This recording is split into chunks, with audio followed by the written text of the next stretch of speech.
Projeto de lei que cobra o imposto de empresas de economia mista ou privada que sejam concessão ou utilizem o espaço público deve ser votado agora no segundo semestre.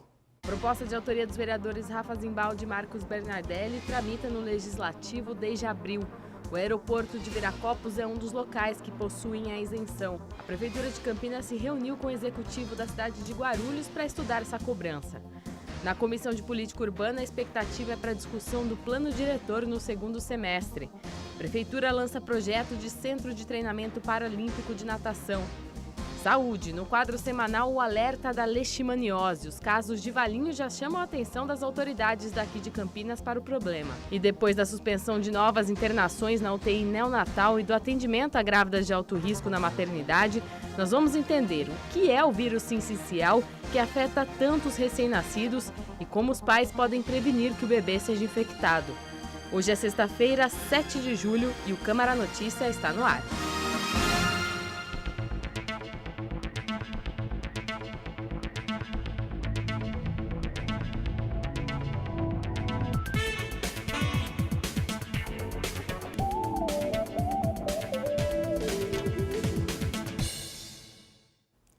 Boa tarde para você, 5h02. E um projeto de lei que tramita aqui na Câmara desde abril deste ano quer acabar com a isenção de IPTU para empresas privadas ou de capital misto que tenham lucro e utilizem espaço público ou sejam concessão, como é o caso do aeroporto de Viracopos. A votação deve acontecer já no segundo semestre.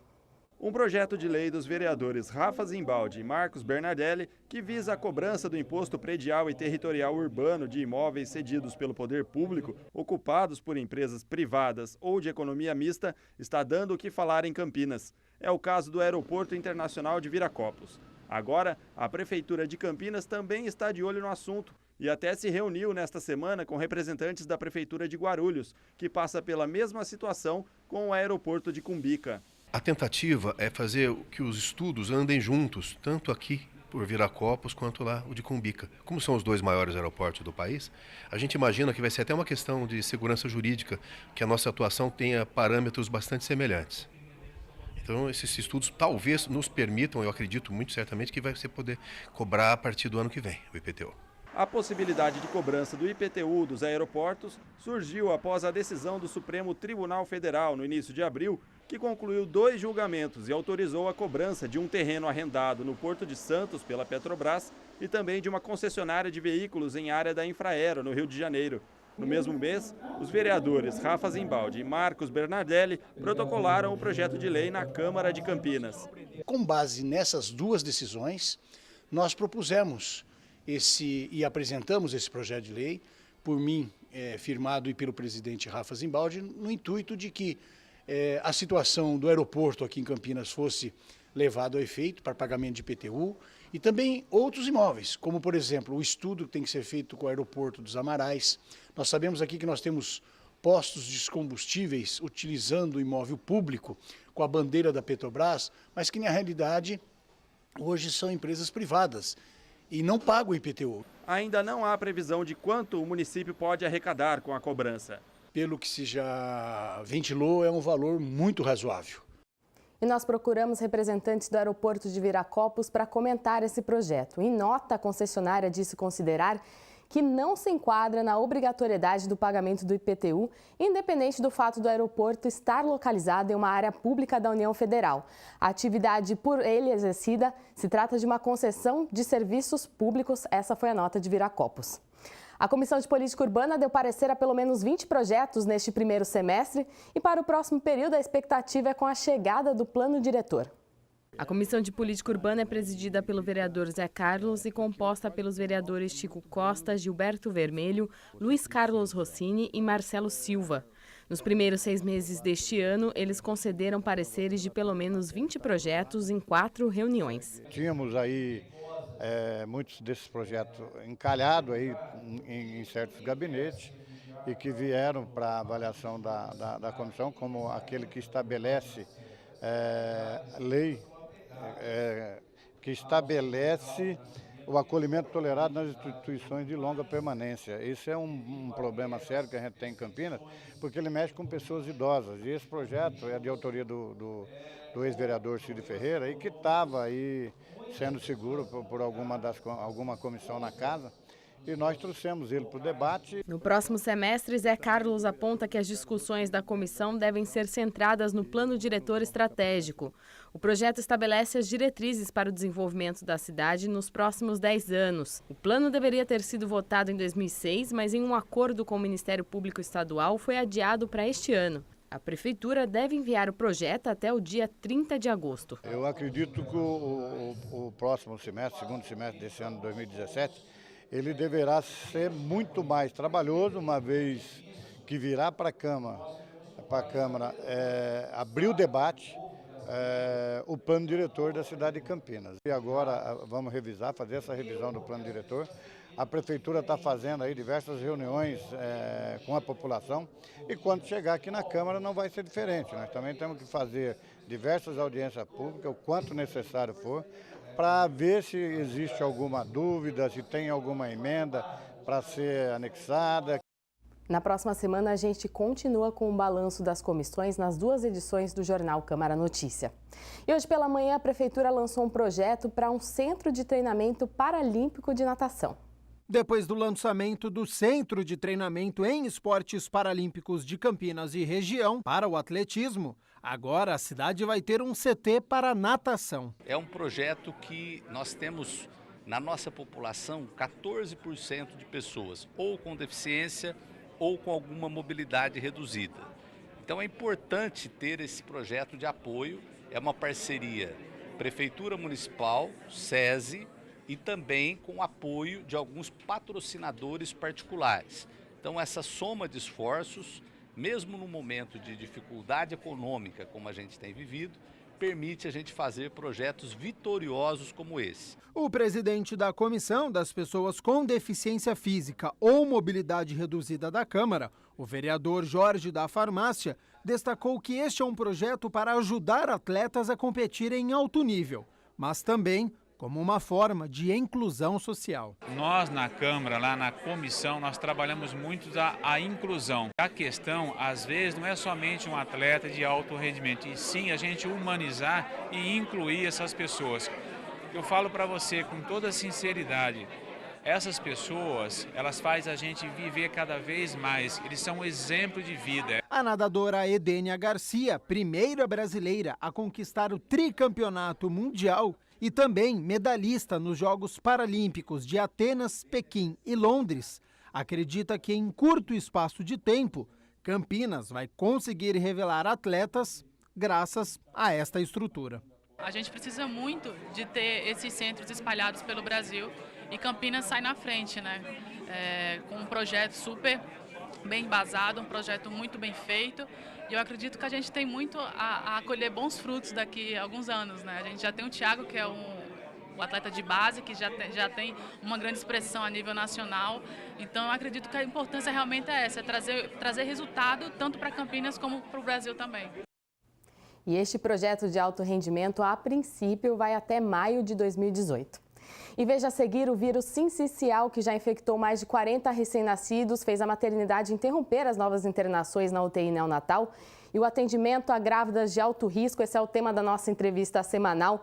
E no Saúde e Bem-Estar, a preocupação com a leishmaniose. Valinhos, aqui do lado de Campinas, teve bastantes casos registrados. A gente mostra já já. São 5 horas e 9 minutos agora. Novo ensino médio. O que vai mudar? Vou continuar estudando geografia, história e filosofia? Claro, a Base Nacional Comum Curricular contemplará tudo isso. Eu vou poder escolher uma área de conhecimento? Vai sim. Uma parte do currículo será obrigatória e a outra parte você escolhe. As mudanças também valem para as escolas particulares? Sim, elas valem para todas as escolas do país. Novo ensino médio, aprovado por 72% dos brasileiros. Ministério da Educação, Governo Federal, Ordem e Progresso.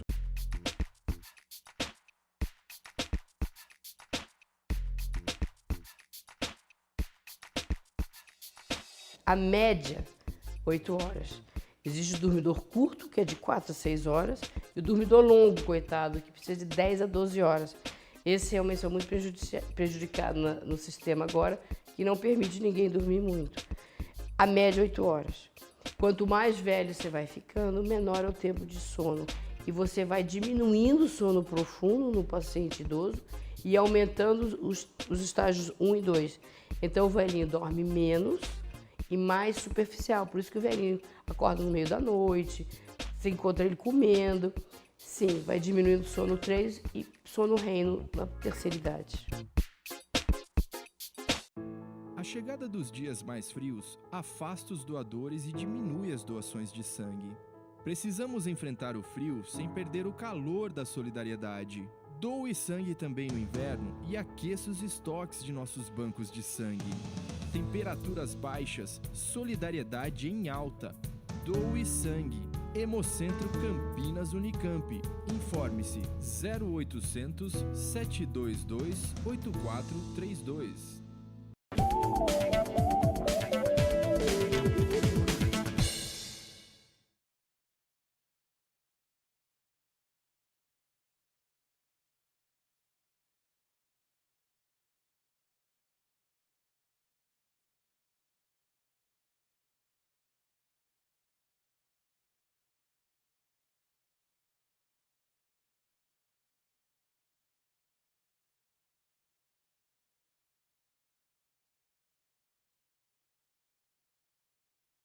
Registrou casos de leishmaniose e as autoridades de Campinas já se preocupam com a possibilidade de transmissão em animais aqui da cidade. A leishmaniose, uma doença transmitida por um mosquitinho pequenininho, conhecido como mosquito palha, tem assombrado algumas cidades aqui da região. Sobre isso, nós fomos conversar com o Ricardo Conde, que é o veterinário da Secretaria Municipal de Saúde.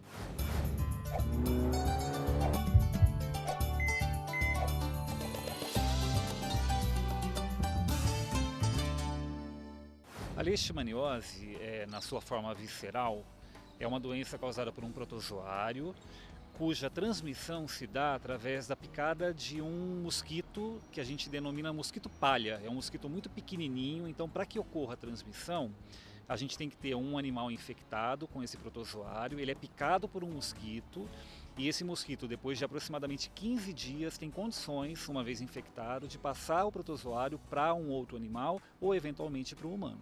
Qual é a forma de manifestação da doença? No cão, a gente tem então um quadro inicial inespecífico, ou seja, um quadro febril, um quadro de caquexia, um quadro de emagrecimento, é aquele animal que deixa de ter uma disposição que naturalmente seria observada. Podemos verificar também sintomatologias dermatológicas, então úlceras, descamação, queda de pelo. Sintomas oculares são comuns e com o avançar da doença a gente passa a ter um quadro de anemia, de aumento de abdômen. Por quê? Porque o fígado aumenta, porque o baço aumenta, uma aplasia de medula, ou seja, a medula passa a produzir uma menor quantidade de sangue, vamos colocar assim, ou de linfócitos, enfim. E no humano a sintomatologia é mais ou menos a mesma, ou seja, uma febre intermitente que vai e volta, apatia e com o decorrer, com o avanço da doença, um quadro também de aumento de abdômen por conta de aumento de baço e de fígado. E que pode levar à morte, os dois? Pode, inclusive com quadros hemorrágicos de sangramento e, evidentemente, quando não tratada, a letalidade da leishmaniose visceral ela é muito elevada. Ela chega próximo aí a 90%, ou seja, o tratamento, no caso humano, ele é fundamental e quanto mais precoce for feito, maior a chance de êxito. No cão, até então, o tratamento não era permitido por parte do Ministério da Saúde. Hoje há um fármaco já aprovado, já liberado para uso. O que deve ser feito quando percebemos que o animal está com sintomas de leishmaniose? O que a gente ressalta em termos regionais aqui, o que é importante, é que todo caso suspeito de leishmaniose visceral, canina, por exemplo, seja prontamente notificado à Vigilância em Saúde, que vai, a partir dessa notificação, aprofundar a investigação, aprofundar o diagnóstico e seguir as medidas recomendadas dentro do programa de vigilância e controle para aquele agravo. E como é feito o controle da leishmaniose aqui em Campinas? A gente fala de Campinas em termos de leishmaniose visceral canina, porque não há caso humano autóctone. Autóctone é aquele caso identificado dentro do município, ou seja, cães que não saíram de Campinas e que adquiriram a doença aqui mesmo. Então a gente tem no ano de 2017, por enquanto, um caso apenas confirmado. Já investigamos 15 casos, 14 foram descartados, um confirmado, 3 ainda em investigação. Então, mediante essa notificação, como eu falei há pouco, a gente aprofunda o diagnóstico e uma vez que há um cão identificado com a doença, aí a gente vai verificar naquela área em que o cão está presente, quais são as outras medidas de vigilância preconizadas. Então a gente pode, por exemplo, com a detecção de um caso, ampliar um raio ao redor desse caso e investigar outros cães para a gente ver se a doença está disseminada para além daquele caso. Paralelamente é feito também um trabalho de vigilância entomológica, que significa colocação de armadilhas na tentativa de buscar o inseto vetor naquela região também.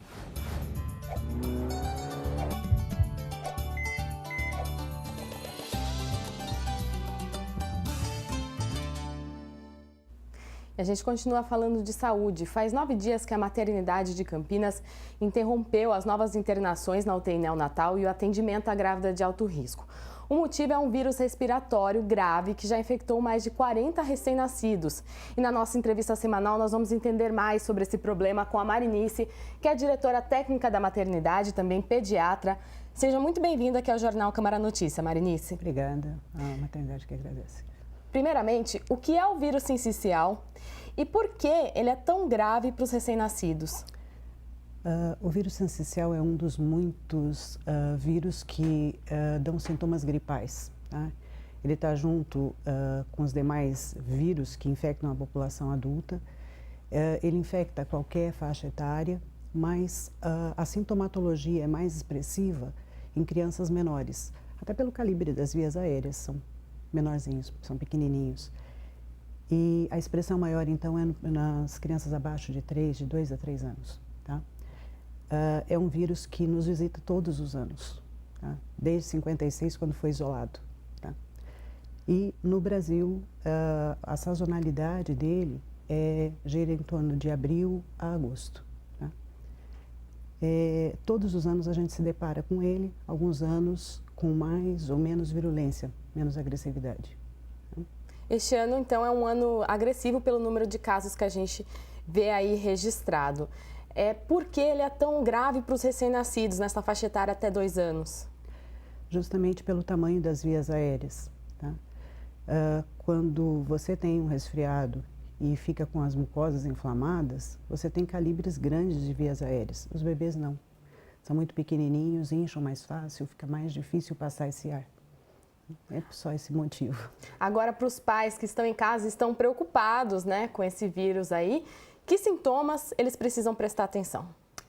Tosse, coriza, dificuldade respiratória, às vezes não se expressa com febre, mas às vezes vem com uma falta de apetite. São sintomas que todo mundo conhece de resfriado, né? Só que com mais gravidade pela faixa etária. E tem alguma forma de se prevenir contra esse vírus? Sim, é necessário sempre a lavagem de mãos, é necessário sempre evitar o contato com outras pessoas resfriadas, é necessário também evitar locais aglomerados. Tá? Então, ônibus, shoppings, cinemas, tá? Os pequenininhos devem evitar frequentar esses lugares. Tá aí a dica, então. Agora vamos falar dessa situação da maternidade, né, que chamou muita atenção da imprensa e da população. Por que a maternidade teve que fazer esse bloqueio com relação às internações ou atendimentos na UTI neonatal e com as grávidas de alto risco? Em meados de abril, houveram muitos casos na região de Campinas, não só de bebês, não só esses. Na verdade, na maternidade, nós recebemos 31 casos externos de bebês que não tinham nascido ou não permaneciam na maternidade, tinham ido para suas residências bem e foram acometidos pela doença. Assim como nós, outros hospitais receberam crianças da mesma idade, crianças maiores, tá? Com gravidade maior ou menor. E nós recebemos encaminhados externamente, porque a maternidade recebe, tem uma porta aberta que a gente chama para gestantes e também é referenciada. Nós recebemos crianças gestantes de alto ou baixo risco de outras regiões, de outros municípios, inclusive, todos referenciados pelo Sistema CROSS. E a gente recebeu essas crianças por se tratarem de bebês com menos de 28 dias de vida. Tá? Nesses 31 casos, desde abril até começo de junho, todos eles acabaram recebendo alta.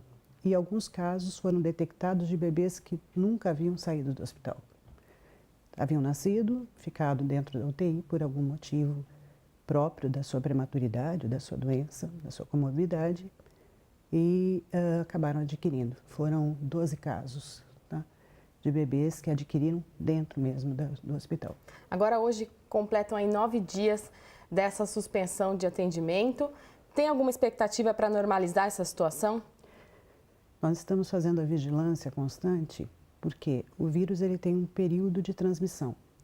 Então, a cada caso, nós temos que considerar que o novo caso pode ter transmitido para os demais. E aí nós precisamos mapear se realmente houve essa transmissão ou não, até controlar totalmente. Parece que estamos chegando lá, mas não existe uma fórmula mágica para a gente saber. Então não tem como prever, né? Dar uma Ainda data por não. enquanto. Tá certo. Agora, o atendimento continua para gestantes de baixo risco. Para as mamães que estão aí perto da hora do parto, tem essa gestação de baixo risco, elas não precisam se preocupar, né? Não. Foi determinado pelo secretário municipal que a gente poderia reabrir as internações para gestações acima de 37 semanas de idade gestacional em trabalho de parto. E isso tem acontecido e o restante da internação de outros casos ginecológicos, obstétricos abaixo de 20 semanas, outras internações que nós fazemos normalmente estão ocorrendo normalmente. Tá, então, um alerta para os pais que têm crianças de até 2 anos. A gente conversou aqui com a Marinice, que é diretora técnica da maternidade de Campinas e também é pediatra, e nos ajudou a esclarecer o que acontece aí na cidade com o vírus sincicial. Espero que não tenha ficado nenhuma dúvida aí para a população. Muito obrigada, viu, Marinice, pela sua participação aqui com a gente. A gente que agradece. Uma boa tarde. Boa tarde. Agora vamos falar do fim de semana. Amanhã tem mais um episódio do programa Universo Épico. Oi, Michel. Olá, Gabi e você de casa. Vou interromper o jornal Câmara Notícias só um pouquinho para contar o que vai ter no Universo Épico desse sábado. Vai ter tudo sobre o novo filme Chuck, o Brinquedo Assassino, bastidores do filme Malas Artes e o Duelo com a Morte. E uma super entrevista com a escritora Patrícia Maiolini, que vai falar do romance dela, A Acusada. A Marina, a minha personagem principal, ela é brasileira, tem 17 anos de idade e ela conseguiu um intercâmbio para o Canadá. Ela ganha uma bolsa de estudos e ela vai para o Canadá estudar por 6 meses. As novidades sobre os games da semana e as séries para você fazer aquela maratona nesse frio. Combinado? É nesse sábado às 2 da tarde. Até lá! Valeu, Michel. Agora, nestes dias frios, aí a gente vai terminar com imagens para aquecer os olhos e o coração. Julho é a época da florada do ipê roxo e estas árvores estão dando um colorido todo especial nesse inverno pela cidade. As árvores podem chegar até 35 metros de altura. O nome científico, vamos lá, Androanthus avelaneda. Será que eu passei nos testes aí, biólogos? Esta espécie é natural do Maranhão até o Rio Grande do Sul e é muito frequente no Mato Grosso do Sul, São Paulo, nosso estado, e também no Paraná. É isso aí, bom fim de semana para vocês. Aproveitem!